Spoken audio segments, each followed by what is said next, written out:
नमस्कार दोस्तों, स्वागत है आपका हमारे YouTube चैनल स्टडी ज्ञान 785 पर। दोस्तों, यदि आपने हमारे चैनल को अभी तक सब्सक्राइब नहीं किया है तो प्लीज़ सब्सक्राइब कर लीजिए और बेल आइकन को प्रेस कर लीजिए जिससे आपको नोटिफिकेशन मिल सके। दोस्तों, हमने कल बात की थी रणथंभौर के चौहान वंश और जालौर के चौहान वंश के जो प्रतापी शासक है उनके बारे में हमने कल चर्चा की थी। यदि आपने कल वाली वीडियोज़ नहीं देखी है तो प्लीज़ प्लेलिस्ट में जाकर उन वीडियोज़ को देख सकते हो। ठीक है दोस्तों, तो आज हम बात करने वाले हैं परमार वंश के बारे में। ठीक है दोस्तों, यदि आप इन जो परमार वंश है, करौली के जो वंश है और करौली का जो यादव वंश है, इसके अलावा जैसलमेर का जो भाटी वंश है, यदि आप इनको थोड़ा थोड़ा भी पढ़ लेते हो तो भी आपके क्वेश्चन गलत नहीं होंगे। ठीक है दोस्तों, कभी कभार इनमें से एक आधा क्वेश्चन पूछ लिया जाता है तो आपको इनको भी ध्यान रखना है। ठीक है, इसीलिए मैं आपके लिए ये चीज़ें लेकर आया हूँ।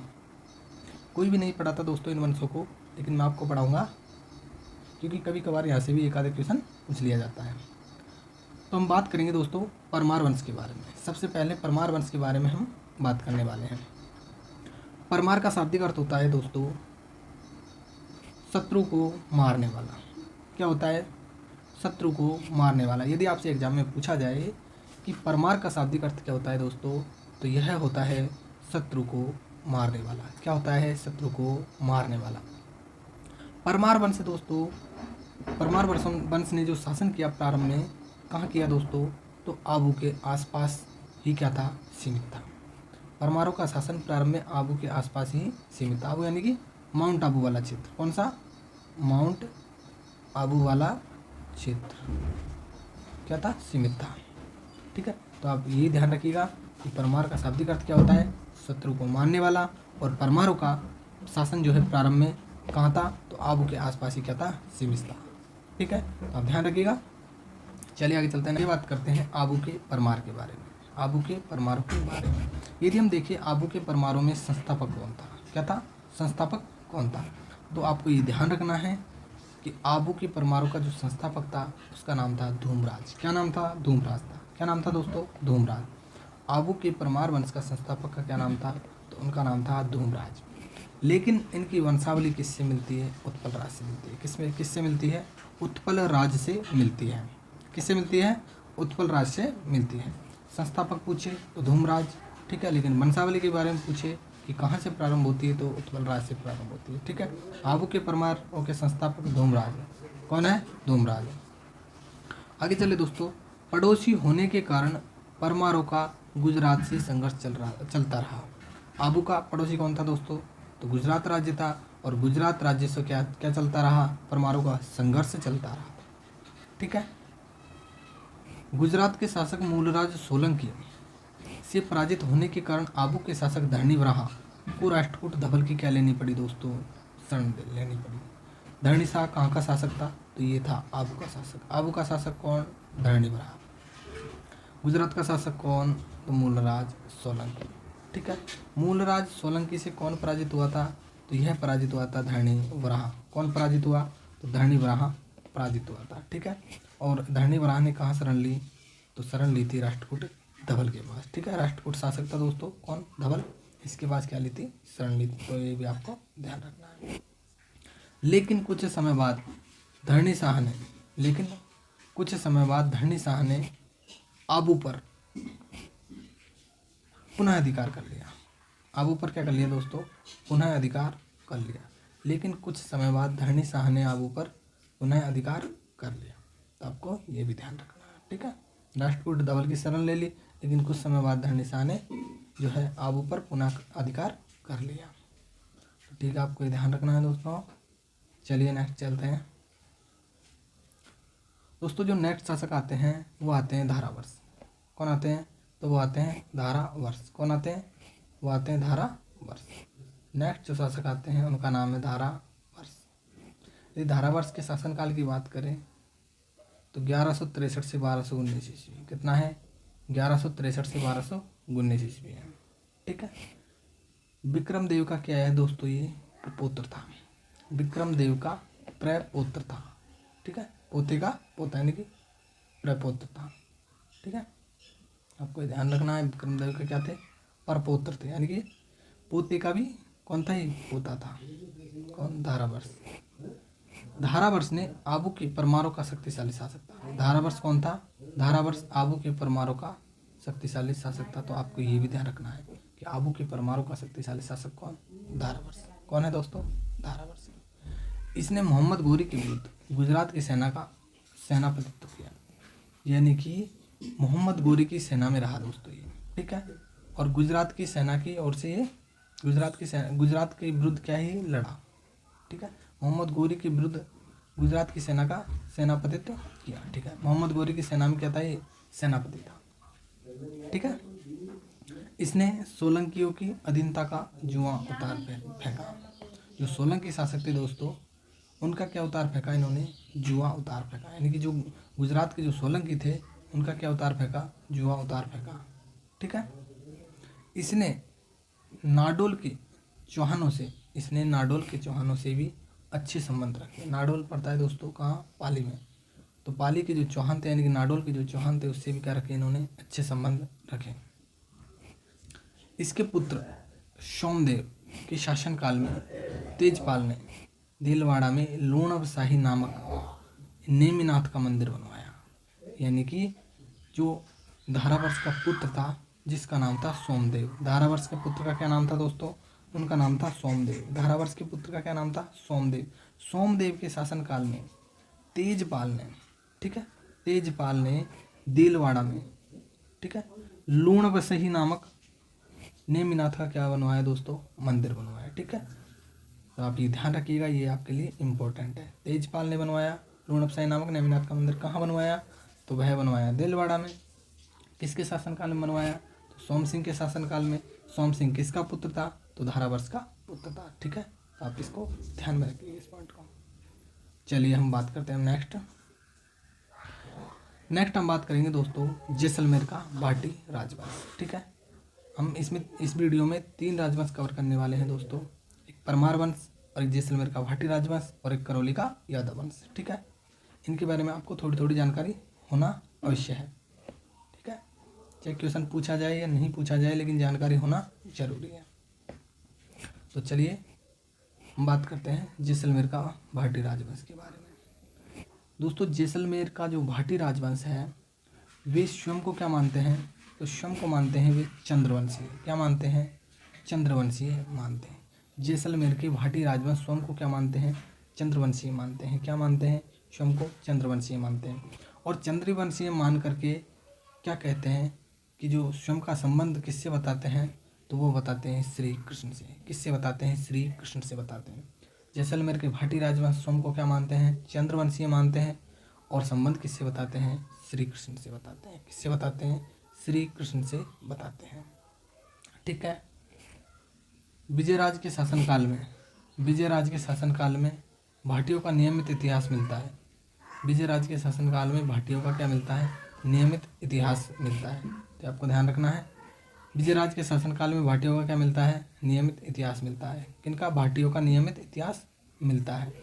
किसके काल में, तो विजयराज के शासनकाल में। किसका मिलता है, तो भाटियों का नियमित इतिहास मिलता है, ठीक है।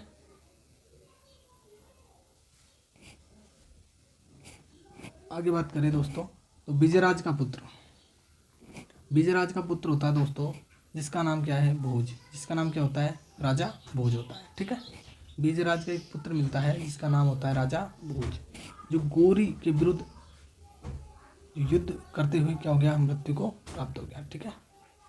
गोरी के विरुद्ध युद्ध करते हुए मृत्यु को प्राप्त हो गया। तो विजयराज के शासनकाल में भाटियों का जो शासनकाल है वह क्या मिलता है, पहली बात तो नियमित मिलता है। और जो इनका पुत्र होता है जिसका नाम होता है राजा भोज, वह गोरी के विरुद्ध युद्ध में उनको क्या हुई, मृत्यु प्राप्त हो गई, ठीक है। ये चीज़ें आपको ध्यान रखनी है। यदि हम बात करें जैसलमेर की स्थापना कब होती है, तो जैसलमेर की जो स्थापना या नींव रखी जाती है वह किसके द्वारा रखी जाती है, तो वह रखी जाती है राव जैसल के द्वारा। किसके द्वारा, तो ये फैक्ट आपको ध्यान रखना है कि जैसलमेर की स्थापना किसके द्वारा की जाती है, तो राव जैसल के द्वारा की जाती है। किसके द्वारा की जाती है, राव जैसल के द्वारा की जाती है। कब की जाती है, तो 1156 ईस्वी में की जाती है, लगभग 1156 ईस्वी में की जाती है। तो आपको ये ध्यान रखना है, ठीक है। एक तो आपको फैक्ट ये ध्यान रखना है कि जो विजय राज के शासनकाल में भाटियों का क्या मिलता है, नियमित शासनकाल मिलता है। ठीक है, विजय राज का पुत्र भोज ये गौरी के विरुद्ध युद्ध में लड़ते हुए वीरगति प्राप्त हो गया, ये ध्यान रखना है। और एक यह ध्यान रखना है कि जैसलमेर की स्थापना या फिर नींव किसके द्वारा रखी गई, तो राव जैसल के द्वारा रखी गई। कब रखी गई, तो 1156 ईस्वी में रखी गई। ठीक है, चलिए आगे बात करते हैं दोस्तों यह किला 2.5 सा के हेतु क्या है, प्रसिद्ध है। ये फैक्ट दोस्तों आपके लिए बहुत ज़्यादा इम्पोर्टेंट है। ठीक है, तो आप इनको ध्यान रखिएगा, भूलिएगा नहीं। यहाँ से अक्सर एग्जाम में क्वेश्चन पूछ लिया जाता है, क्योंकि ये चीज़ें इम्पोर्टेंट है। यह किला 2.5 सा के हेतु प्रसिद्ध है। कितने सा के हेतु प्रसिद्ध है, तो 2.5 सा के हेतु प्रसिद्ध है। ठीक है, 2.5 सा के हेतु प्रसिद्ध है। तो आपको ये ध्यान रखना है, 2.5 सा के हेतु जो प्रसिद्ध किला है वह कौन सा है, तो वह है जैसलमेर का किला। ठीक है, यदि हम बात करें पहला जो शाखा होता है दोस्तों, वो शाखा होता है 1213 ईस्वी में। कब होता है, 1213 ईस्वी में। इस समय जैसलमेर का शासक कौन है दोस्तों, तो जैसलमेर का शासक है राव मूलराज। कौन है, राव मूलराज। ठीक है, और आक्रमण किसने किया था दोस्तों इस समय, तो आक्रमण किया था अलाउद्दीन खिलजी ने। ठीक है, तो आपको ये ध्यान रखना है कि शासक कौन था जैसलमेर का, और आक्रमण किसके द्वारा किया गया और कब किया गया। ये 3 चीज़ें आपको ध्यान रखनी है। पहला शाखा 1312, कब, 1312। ठीक है, आपको इसी प्रकार याद करना है, 1312 पहला कब, 1312 किसके समय, मूलराज के समय। आक्रमणकर्ता कौन है, तो अलाउद्दीन खिलजी। ठीक है, यदि हम बात करें सेकंड की, जो सेकंड शासक कब होता है, सेकंड शाखा कब होता है। ठीक है दोस्तों, तो 1370 में होता है। ठीक है, इसको कैसे याद करना है, 1370। ठीक है, 137। ठीक है, तो इसको इस प्रकार याद कर लेना, 137, फिर पीछे क्या लगा देना, 0 लगा देना। ठीक है, शासक कौन था जैसलमेर का, तो वह था राव दूदा। और जो आक्रमण करता थे वो कौन थे, फिरोज तुगलक थे। कौन थे, फिरोज तुगलक थे। ठीक है, तो आपको ये ध्यान रखना है, जैसलमेर के शासक कौन थे, राव दूदा, और जो है आक्रमणकारी कौन थे, फिरोज तुगलक। और कब होता है, 1370 यानी कि 1370 में।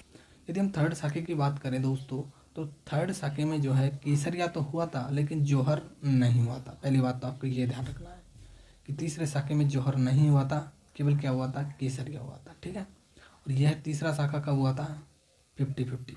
ठीक है, यानी कि 15-15-50। आपको ये ध्यान रखना, 15-50 आधा शाखा यानी कि 50 का मतलब आधा।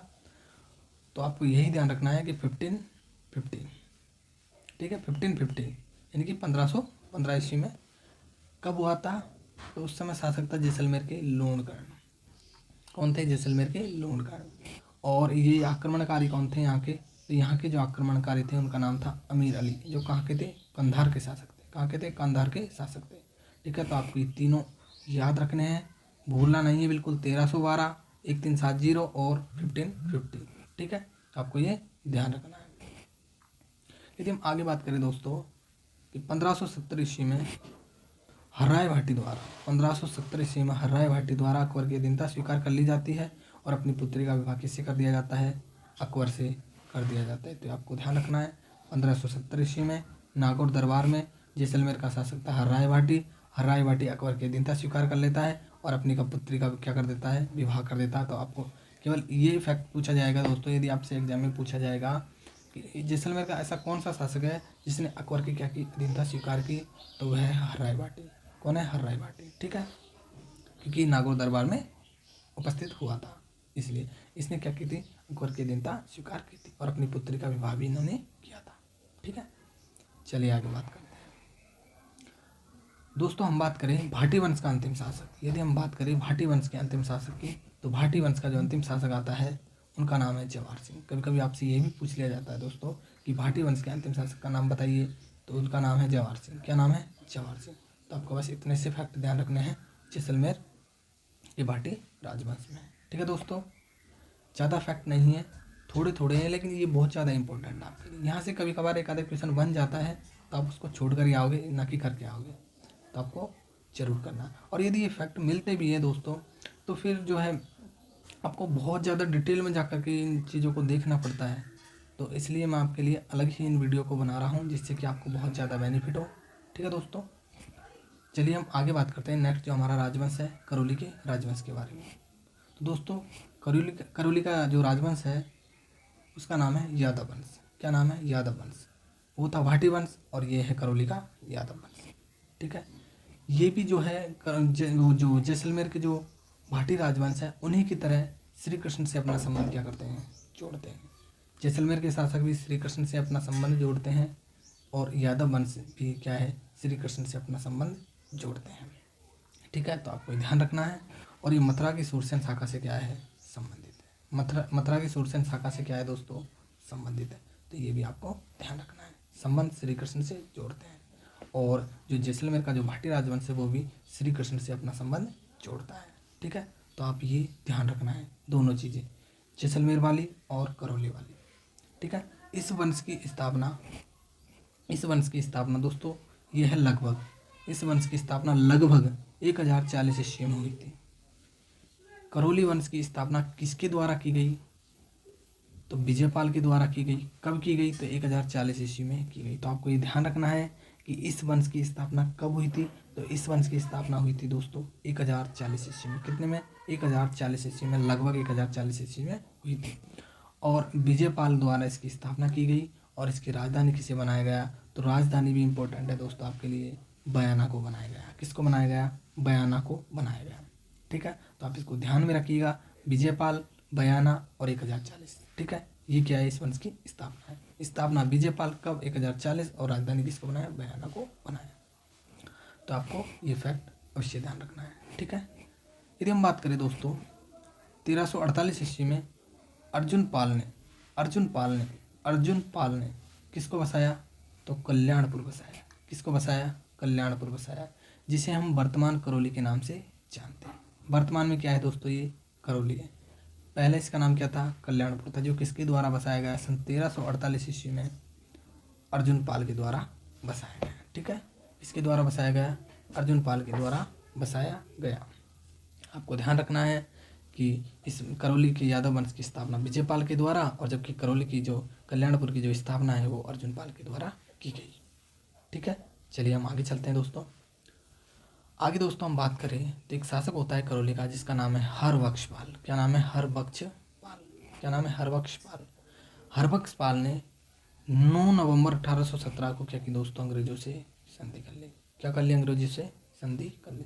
तो आपको ये भी ध्यान रखना है कि अंग्रेजों से संधि किसने की थी? करौली का शासक कौन था? तो उसका नाम था हरबख्शपाल। क्या नाम था? हरबख्शपाल था। ठीक है, कब की थी? तो 9 नवंबर 1817 को की थी। कब की थी? 9 नवंबर 1817 को की गई थी। 1852 ईस्वी में नरसिंह पाल की मृत्यु के बाद डलहौजी ने, मतलब लॉर्ड डलहौजी ने करौली का विलय कंपनी राज्य में करने के लिए बोर्ड ऑफ डायरेक्टर से सिफारिश की, लेकिन डायरेक्टर्स ने अनुमति नहीं दी। क्या दोस्तों? कि सन 1852 ईस्वी में नरसिंह पाल की मृत्यु हो जाती है। उसके बाद में जो लॉर्ड डलहौजी है वह करौली को कंपनी में विलय करना चाहता था दोस्तों। तो इसकी जो बोर्ड ऑफ डायरेक्टर्स से सिफारिश भी की कि जो है करौली को कंपनी में विलय कर लिया जाए, लेकिन डायरेक्टर्स ने इसकी अनुमति नहीं दी। ठीक है, लेकिन 1.5 वर्ष के बाद विचार विमर्श किया गया और उसके बाद मदन पाल को करौली का शासक बनाया गया। ठीक है दोस्तों, किसको बनाया गया? मदन पाल को करौली का शासक बनाया गया है। तो आपको ध्यान रखना है। चलिए हम आगे बात करते हैं। नेक्स्ट दोस्तों करौली का जो अंतिम शासक आता है उनका नाम है गणेश पाल। क्या नाम है दोस्तों उनका नाम? तो उनका नाम है दोस्तों गणेश पाल। क्या नाम है उनका? उनका नाम है दोस्तों गणेश पाल।